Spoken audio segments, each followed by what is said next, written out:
جب تمہیں لگتا ہے جیسے سب کچھ رک گیا ہے، لیکن شاید اللہ تمہیں کسی بڑی نعمت کے لیے تیار کر رہا ہے۔ اللہ کی خاموشی اکثر سب سے بڑی تیاری ہوتی ہے۔ تمہیں لگتا ہے کہ سب کے نصیب کھل رہے ہیں، لیکن تم ابھی تک انتظار میں ہو۔ یاد رکھو کہ جنہیں دیر سے ملتا ہے، انہیں بہت خاص ملتا ہے۔ جب تمہاری سجدوں والی دعائیں سنائی نہیں دیتی، تو سمجھ لو کہ رب تمہاری تقدیر لکھ رہا ہے۔ خاموشی کبھی انکار نہیں ہوتی۔ جب ہر طرف رشتے بنتے دیکھو، زندگیاں سنورتے دیکھو، اور تمہاری دعائیں ابھی تک خاموش رہیں، تو سمجھ لو کہ نکاح تمہارے لیے صرف ایک خواہش نہیں ہے، بلکہ ایک آزمائش بن چکا ہے۔ لیکن جب اپنی مانگی ہوئی دعاؤں کا کوئی جواب نہ ملے، ہر راہ بند اور ہر سمت بے نشان لگنے لگے، تو دل رب سے بس یہ سوال کرنے لگتا ہے، یا اللہ، ہر بار میں ہی کیوں رک جاتا ہوں؟ کیا میرے مقدر میں کچھ ہے بھی کہ نہیں؟ اور اسی سوال کے ساتھ ہر دن انسان کے صبر کو کھا جاتا ہے۔ جب ہر در بند ہو اور دعاؤں کا بھی کوئی دروازہ نہ کھلے، تو انسان انجانے میں کبھی مایوسی کی طرف اور کبھی خاموش ڈپریشن کی گہرائی میں اترنے لگتا ہے۔ یقیناً آپ نے محسوس کیا ہوگا، ایک عجیب سی خاموشی چھا جاتی ہے۔ کبھی ایسا لگتا ہے کہ وقت تو گزر رہا ہے، مگر زندگی وہیں ٹھہری ہوئی ہے۔ دل کسی ایک خاص دعا سے باندھا ہوتا ہے، مگر قسمت کا دروازہ کھلتا ہی نہیں۔ رشتے، خواب، ارادے سب ادھورے پڑے رہتے ہیں۔ کیا واقعی نکاح صرف ایک رشتہ ہے، یا وہ آزمائش ہے جس سے رب تمہیں کچھ سکھانا چاہتا ہے، جنہیں جان کر تمہیں شاید اپنے ٹھہرے ہوئے نصیب کا مطلب سمجھ آ جائے؟ جب اللہ تعالیٰ کسی بندے کو شادی کے قریب پہنچاتا ہے، تو وہ انسان کی زندگی میں خاص قسم کے اشارے دینا شروع کر دیتا ہے۔ ہم نے اکثر خوابوں سے رہنمائی حاصل کی ہے کہ جب کوئی شخص اپنی زندگی کے اس خاص موڑ پر ہوتا ہے، تو خوابوں میں مختلف پیغام آتے ہیں۔ یہ صرف خواب نہیں ہوتے، زندگی میں جسمانی اور ظاہری علامات بھی نمودار ہوتی ہیں، جو یہ ظاہر کرتی ہیں کہ اللہ کی طرف سے ایک خاص تبدیلی آنے والی ہے۔ خواب تو بس راہ دکھاتے ہیں، مگر اصل میں جب دعا قبول ہو جاتی ہے اور آپ دل سے منتظر ہوتے ہیں کہ اللہ آپ کو وہ نعمت دے دے، تب اللہ آپ کی زندگی میں کچھ خاص نشانیاں ظاہر کرنا شروع کر دیتا ہے۔ یہ اشارے دراصل اس بات کی طرف رہنمائی کرتے ہیں کہ نیکی کی گھڑی قریب ہے۔ اگر آپ غور کریں اور سمجھ جائیں، تو وہ اداسی اور مایوسی جو دل پر چھائی ہوئی تھی، آہستہ آہستہ دور ہونے لگے گی، اور آپ کے سامنے اللہ کی حکمتیں کھل کر آئیں گی۔ کبھی کبھی آپ کو لگتا ہے کہ رب کی طرف سے کوئی بھی جواب نہیں آ رہا، نہ کوئی راہ نظر آ رہی ہے، اور نہ ہی کوئی مدد مل رہی ہے۔ لیکن حقیقت یہ ہے کہ یہ خاموشی بے مقصد نہیں ہے، بلکہ یہ ایک خاص آزمائش ہے جو اللہ آپ کے لیے ترتیب دیتا ہے۔ جب اللہ آپ کو کسی خاص مقصد کی طرف لے جا رہا ہوتا ہے، تو وہ آپ کو خاموش کر دیتا ہے تاکہ آپ کی روح مضبوط ہو جائے۔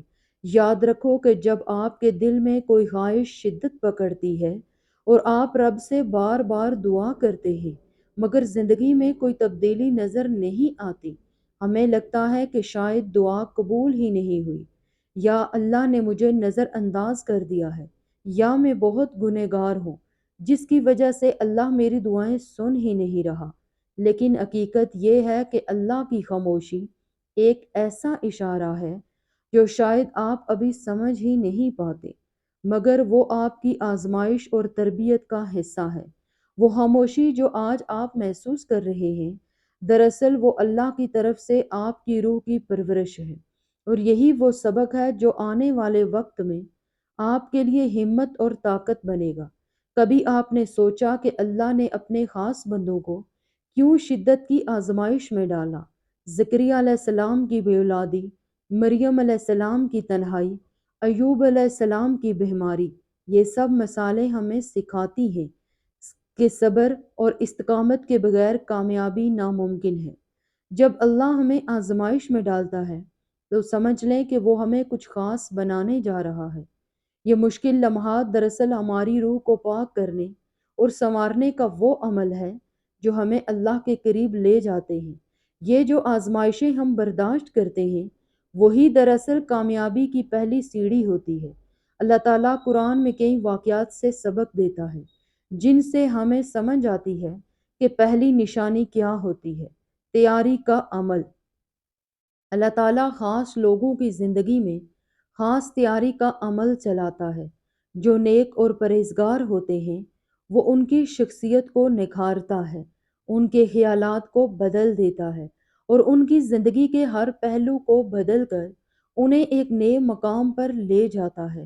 تب جا کر وہ بہترین ساتھی کے لیے تیار ہوتے ہیں جو ان کے لیے اللہ کی طرف سے بہترین تحفہ ہوتا ہے۔ آپ سوچتے ہیں کہ میں اپنے رب کو خوش کرنے کی پوری محنت کر رہا ہوں، مگر پھر بھی زندگی کا ساتھی کیوں نہیں ملتا؟ کبھی کبھی انسان اپنی زندگی سے ایسے لوگوں کو چنتا ہے جو اس کے لیے بہتر نہیں ہوتے۔ اللہ اپنے بندوں سے بے حد محبت کرتا ہے، اس لیے کبھی کبھی وہ دو لوگوں کے بیچ آزمائش بھیجتا ہے تاکہ وہ ایک دوسرے کے لیے بہتر بن سکیں۔ اور اگر وہ ساتھی آپ کے لیے بہترین ہے تو یقین کریں اللہ اس کی تیاری کر رہا ہوتا ہے، اور وہ وقت جو اللہ نے آپ دونوں کے لیے مقرر کر رکھا ہے وہی بہترین وقت ہے جب آپ دونوں کی ملاقات ہوگی۔ آپ کو اللہ کی وقت بندی اور لکھی ہوئی تقدیر پر بھروسہ کرنا ضروری ہے اور سمجھیں کہ یہ اللہ کی حکمت ہے۔ اگر آپ دیکھیں کہ آپ کی زندگی دوسروں سے مختلف ہے، آپ دل سے رب کو راضی کرنے کی کوشش کر رہے ہیں، پھر بھی آپ کے سامنے بہتر ساتھی نہیں آ رہا، تو آپ یقین رکھیں کہ اللہ آپ کے لیے خاموشی سے بہترین شخص کو تیار کر رہا ہے اور مقررہ وقت پر وہ آپ کے پاس آئے گا۔ اللہ تعالیٰ ہر چیز کو اس کی مناسبت سے جوڑتا ہے۔ زندگی میں کبھی کبھی ایسا موڑ آتا ہے جہاں ہر چیز ہمارے ذہن کی سوچ سے مختلف نظر آتی ہے۔ ہم محنت کرتے ہیں، دعا کرتے ہیں، مگر حالات ہماری امیدوں کے مطابق نہیں ہوتے۔ یہاں اللہ کی حکمت اور منصوبہ بندی کا کھیل چل رہا ہوتا ہے جو ہمارے فہم سے باہر ہے۔ اللہ تعالیٰ ہمیشہ اچھے اور برے حالات کا توازن رکھتا ہے۔ اگر کبھی آپ کی راہ میں کوئی مشکل آ جائے یا کوئی تعلق آپ کے لیے اچھا نہ ہو تو سمجھ لیں کہ یہ بھی اللہ کا ایک امتحان ہے تاکہ آپ کی زندگی میں بہتر چیزیں آئیں۔ ہماری زندگی میں خوشیاں اور نعمتیں اچانک آ سکتی ہیں جن کا ہمیں اندازہ بھی نہیں ہوتا۔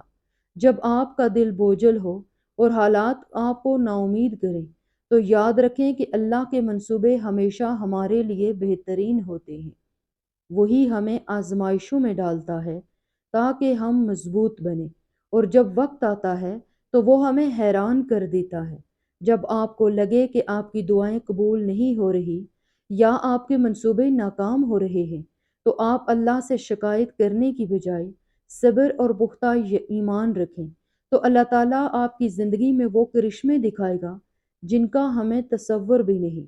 لہٰذا اللہ کی حکمتوں کو سمجھیں، اس کی راہوں میں صبر کریں، کیونکہ جو صبر کرتا ہے اللہ اسے کبھی مایوس نہیں کرتا۔